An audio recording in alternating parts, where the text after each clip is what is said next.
Mia Goth seems to have emerged from nowhere in the last few years.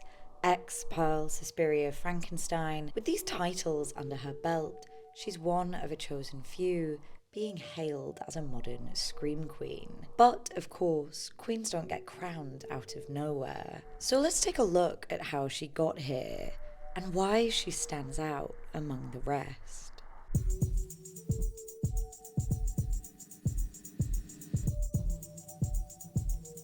Hello there, I'm Chelly, aka Girl on Film, and on this channel we deep dive into horror, fantasy, and folk cinema through a feminine lens. Stick around, check out my previous video on men writing women in the Saw series, and let's get stuck into the life and times of future Oscar winner and mouse turned human, Mia Goth.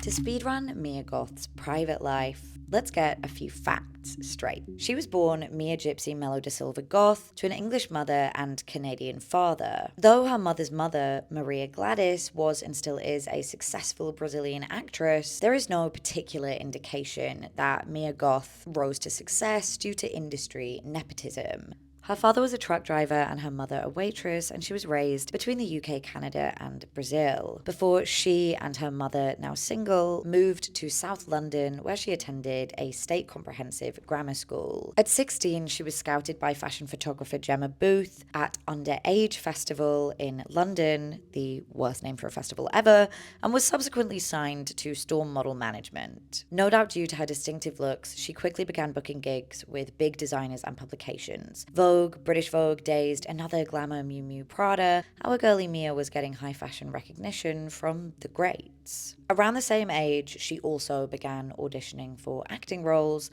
and booked her first major gig, crime thriller The Tunnel.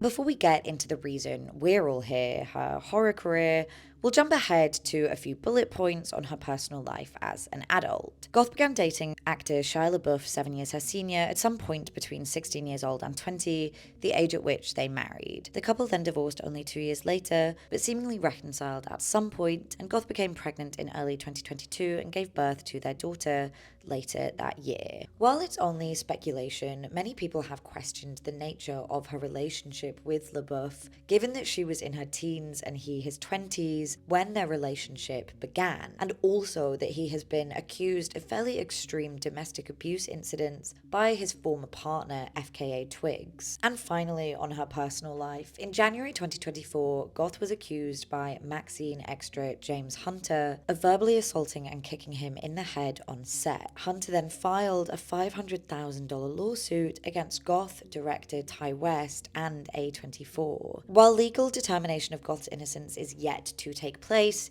it came to public attention that James Hunter has a checkered past, being involved in ongoing civil lawsuits with an ex-partner who accused him of domestic abuse, and separately with his father, and serving jail time after accusations that he ran a rental scam in 2015 where he stole money from Los Angeles college students. And I'll be frank here, this is not an unbiased video. Hunter is an icky loser, and if you need any more evidence of that, I recommend checking out Rolling Stone's in-depth article covering this situation. But with that out of the way, let's get back to the positives, the movies.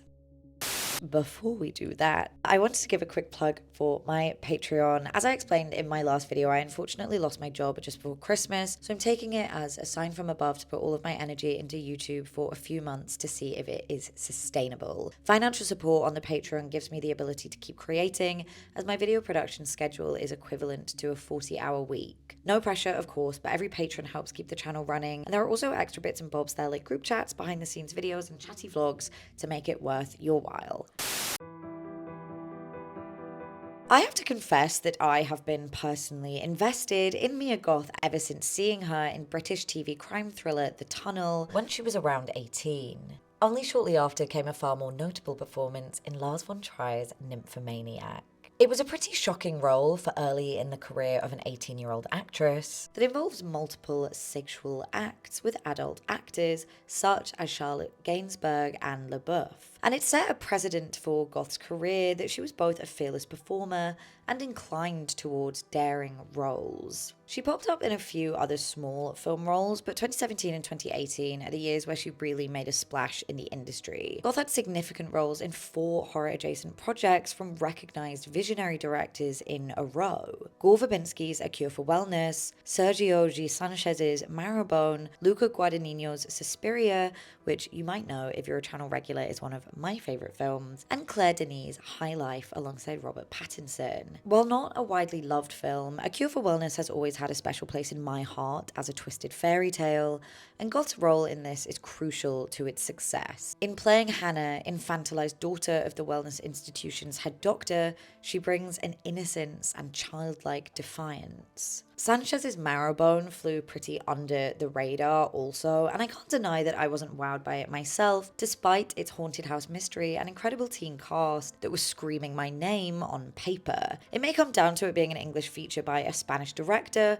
but the whole thing feels a little lacking in energy and tension. And Goth herself sadly gets to do very little other than be a wide-eyed beauty drifting around the eerie Marrowbone house. But in retrospect, the film contributes to the goth horror canon that is now so beloved. And I probably would recommend it if you like gothic lit. I just realised that gothic lit sounds like a naughty word. Moving on. Unlike her minimal role in Marrowbone, Goth is a standout in Guadagnino's Suspiria remake of 2018. This marked a shift for Goth as the characterization of dancer Sarah, who is navigating the dangerous world of a dance academy infiltrated by evil forces, was noticeably different from her previous roles. No longer innocent and mysterious, Sarah is assertive and self-assured, and she speaks in a much lower tone than Goth's own speaking voice. For those aware of her rising star, it was obvious at this point that her unusual yet timeless appearance and off-kilter idiosyncrasies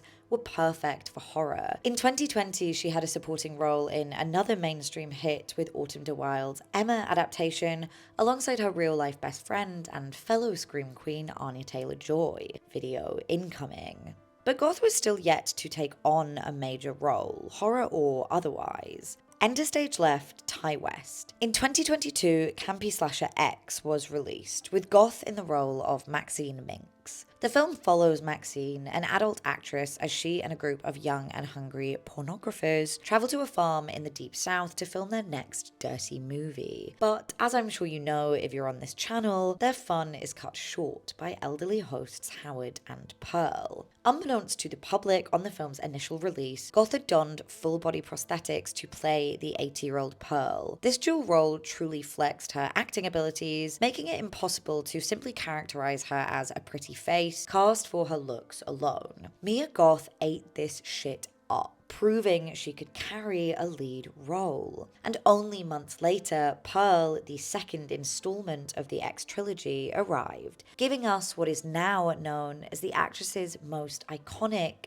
and applauded performance. Set in 1918, the film follows a young Pearl, pre-murderous instinct, or at least murderous acts, navigating longing, love, loneliness, and family. Goth was universally praised for this role, with Entertainment Weekly saying, "Goth is the standout, displaying a verbal vigor and earthiness she's been unable to tap so far." And The Guardian going as far to say, "Without Mia Goth's grandiose performance, this would be nothing." And she herself cites it as a major turning point, saying, "For a while, it was always a miracle to me that I would get another job. It's Pearl which changed me in terms of how I view myself and my ability as a performer. That project was an opportunity for me to experience a performance-driven story for the first time. Very little plot, very character-focused." And there are two defining scenes of Pearl that drew the most attention. The first, a one-shot monologue in which Goth turbulently swings and swerves through various nuanced emotions for an unbroken 7 minutes and 57 seconds. And secondly, the final shot of Pearl, a 5-minute 36-second shot of Goth smiling manically into the camera, tears streaming down her cheeks. As with her earlier monologue, crying on cue is hard enough, but crying while staring directly into camera and without being supported by dialogue is so impressive. Acting, and I don't want to blow your minds here, people, is very hard. I should know, I am bad at it. Pearl also had a significant pop culture impact, impressing the red dress and axe combo into the minds of weird girls world over and becoming one of the year's most notable new Halloween costumes. The character herself considered a new horror icon. Pearl's final take and audition scene also became popular reaction gifs. Please, I'm a star! Yeah, you are, girl. I think it was in the wake of Pearl that people began to recognise Goth as a modern-day scream queen. For wider audiences, or perhaps in the future, this film may be considered her breakout. But as established, Goth had her hooks in horror long before Pearl. Next, in 2023, she appeared in Brandon Cronenberg's Infinity Pool opposite Alexander Skarsgård. It isn't an amazing film as far as I'm concerned, a little too ambiguous and lost in its own source, but Goth delivers an absolutely bombastic performance. And were it not for the impact of Pearl, I'd say the best monologue of her career. There is a lack of self-consciousness in her acting that allows her to go so far into a role. This full commitment to looking and behaving strangely, to being totally unhinged within the confines of a character. And Infinity Pool is a full showcase of that freedom. RuPaul loves to tell queens that they care too much about being pretty. Mia Goth has no such problem. In 2024, Maxine, the much-anticipated conclusion to the X trilogy, was finally released. While I've talked about X and Pearl in depth in other video essays of mine, I've actually never discussed my thoughts on Maxine, so now feels like a good time. And I'm sorry to say, I found Maxine so disappointing. To quote my own Letterboxd review, Maxine felt flimsy and undercooked, and the what will she do to be famous theme has lost its intrigue. I see better versions of this film that could have operated roughly in the same world, but see an already successful Maxine Minx discovering that fame wasn't worth the struggle, or that fame doesn't make your problems go away. This would give the trilogy a new thesis, but one that ties all three films together. But Goth is still, without question, outstanding here. She's back, she's blonde, she's busting balls, literally and figuratively. And finally, in 2025, Goth starred in Guillermo del Toro's Frankenstein. As a fan of her, I found her role disappointingly small. I had no expectations of Elizabeth being a leading role, but she felt so inconsequential to the plot. As far as her career goes, though, Frankenstein being a Netflix production amped up her recognizability outside of horror and indie audiences. I'd merit a guess that Frankenstein has also contributed to a view of her as an actress most suited to period pieces, a label previously attributed to the likes of Keira Knightley, Kate Winslet, and Helena Bonham Carter. There is something a little old world about them. Goth couldn't look better in Kate Hawley's spectacular period costumes, carrying them with such elegance, showing them off in all their glory, but not being overwhelmed by them. I, for one, will take Mia Goth period horror any day. Carrie remake, anyone? There are plenty of actors and actresses with more than a few horror titles under their belt. So why has Mia Goth been so quick to build a reputation as a contemporary scream queen? What is it about her that has really struck a chord with audiences beyond her filmography? It's hard to overlook the role her appearance plays in all this. She is both perfectly symmetrical and pleasing to the eye, as sadly actresses are expected to be if they want to succeed or be considered attractive, but her face still has plenty of unique features. The light brows and dark eyes, her rounded rosy cheeks and full lips, her appearance feels very anti-iPhone face, a contemporary look that is often the result of modern beauty trends and having work done. Overly sculpted jaw, hollow cheeks, full brows, frozen face. Alien beauty is held in a very high regard, as a category of people whose features are deemed odd, but in a way that heightens their beauty, which tends sadly to mean their noses are still always small, their teeth straight, and their eyes wide. Nonetheless, we are struck collectively by Goth as someone who stands outside the norm. While her street style doesn't play into it, her fashion choices for press runs and red carpet events add to her appeal. High fashion looks that nod to her roles and emphasize her distinct features. Beyond appearance, Mia Goth has also drawn attention online for her weirdo personality. And I say that lovingly. Plenty of clips of her behavior in interviews have circulated that see her forgetting questions, drifting off, answering things strangely, or misunderstanding the interviewer. What was the question? What was the... Sorry. What are your 5 favorite things about Alexander Skarsgård? I believe that was the question. But she's so soft-natured in doing so that this behavior is more endearing than anything. And it makes it even more impressive that she has pulled so many extravagant performances from under her belt. And of course, these clips are funny. And if there's any way to make a mark in the pop culture machine, it's by making people laugh, intentionally or not. Se eu falo português, mas é melhor se falamos em inglês. She comes across like an alien or fairy, or as this tweet says, a mouse, drifting through a dream world. Even more endearing are the moments in which her performance side, unafraid and unembarrassed, break through. This unusual aura fits perfectly into the modern Scream Queen mold, unearthly and unusual. But Goth doesn't seem entirely delighted with that label. Sharing in a Collider interview, It's tricky. I don't really know how to talk about that because on one hand, I feel so embraced by the horror community and the genre community in general, and it's something that I really welcome and I'm really grateful for, that X and Pearl and Maxine in particular have, resonated with people as much as they have. But then on the other hand, I see myself as just an actor.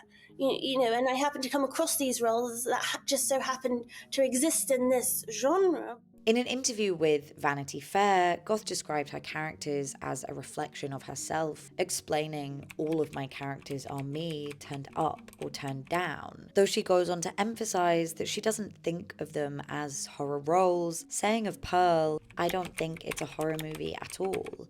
I don't think a lot of the movies I do are." However, from the outside looking in, her roles in Suspiria, X, and Pearl, these dark, daring, unique projects, creates a defined public persona as someone with morbid tastes. And Frankenstein has only furthered the sense that her own preferences are macabre and gothic, despite her own denials.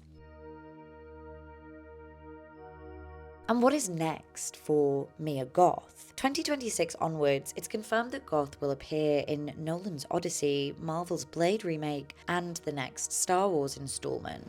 So not a big year or two for horror. It might feel a little disappointing for fans of Goth, especially if you were unaware of her feelings around the Scream Queen label, as it shows that with the fame and opportunity she now has, she is parting from the genre that one could claim raised her. But Scream Queens like Jamie Lee and Sarah Michelle Gellar have shown that a varied career doesn't take away from their presence in horror. So, whether she considers herself a Scream Queen or not, I have no fears that the actress who first starred in a Von Trier movie will play it safe from now on. And I, for one, am dead excited to see how Mia Goth's career continues to evolve. I hope you enjoyed today's video. If you're familiar with my channel, you'll know this is a little different for me, so let me know what you thought of it. I will still be doing monthly video essays that are thematic deep dives into horror and feminism and film theory, but I have so much I want to talk about that I'll be playing around with these shorter videos too. If you want to support the channel, hit the subscribe button and the notification bell so that you can actually see when I am posting. And if you really, really want to help me out, you can also check out my Patreon, patreon.com/girlonfilm. I hope you have a wonderful week, and I will see you in the next one.